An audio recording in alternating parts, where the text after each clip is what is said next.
आज आमच्या गोडुंबरे गावामध्ये आज 7 वाजताच्या दरम्यान सायंकाळी 7 वाजता गावामध्ये 3 बिबट्या या आमच्या गावामध्ये आमच्या गावातील पोलीस पाटील असेल, गावचे ग्रामस्थ, उपसरपंच, ग्रामपंचायत सदस्य या सर्व लोकांनी बिबट्या गावामध्ये आहे याची खात्री केली आणि गावातील बहुतांश लोकांनी तो बिबट्या समोरासमोर पाहिलेला आहे आणि त्याच्यानंतर गावातील लोकांनी वन विभाग अधिकारी यांच्याशी संपर्क साधला असता वन विभाग अधिकारीचे साहेब या ठिकाणी उपस्थित आहे.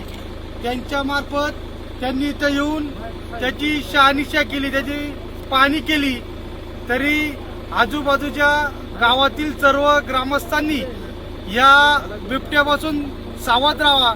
तसेच आमच्या गावातील जे काही ग्रामस्थ असतील यांनी या शेतामध्ये जात असताना आपण आपली स्वतःची काळजी घ्या.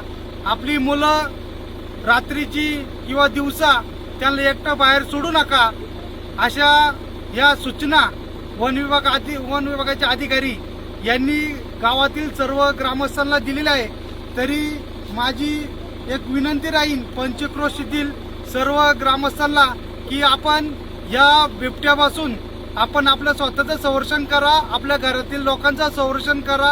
त्यानंतर आपले जे काही जनावर असतील, गाई असेल, म्हशी असेल, बैल असेल, लाखमोलाच्या किमतीच्या ह्या आपल्या जनावर असतील, या सगळ्या आपण सर्वांनी या बिबट्यापासून त्याचा वाचवायचा प्रयत्न करा आणि सर्वांनी या बिबट्याची काळजी घेऊन आपण घरातून बाहेर पडा. आणि जो बिबट्या ज्यांनी खरोखर बघितलाय ते आमच्या गावचे पोलीस पाटील आहे, त्यांनी समोर बघितला.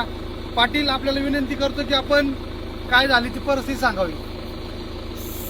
सायंकाळच्या सुमारास 7:30च्या दरम्यान माझ्या इथं शेतामध्ये का बिबट्या आल्याचं मला कळलं. त्याच्यानंतर आम्ही का टेरेसवरती गेलो होतो. टेरेसवरतून आम्ही पाहिलं तर जवळजवळ का 3.5 फुटाचा तो होता. त्याच्यानंतर तो ना व्हिडिओ मग आम्ही सगळीकडे व्हायरल केला. त्याच्यानंतर जे का कोकाटे साहेब जे तर त्यांना इथं सविस्तर माहिती दिली. त्याच्यानंतर मग ते आपल्या इथं आले आणि त्यांनी सांगितलं की आपल्या इथं का जनजागृती करता येईल त्याच्या संदर्भात. आणि जर काय असं वाटलं तर आपण का कॅमेरा लावू. तिथं कॅमेरा लावल्याच्या नंतर त्याच्यात जर आढळला तर मग आपण का पिंजऱ्याची व्यवस्था करून मग आपण त्याचा बंदोबस्त करू.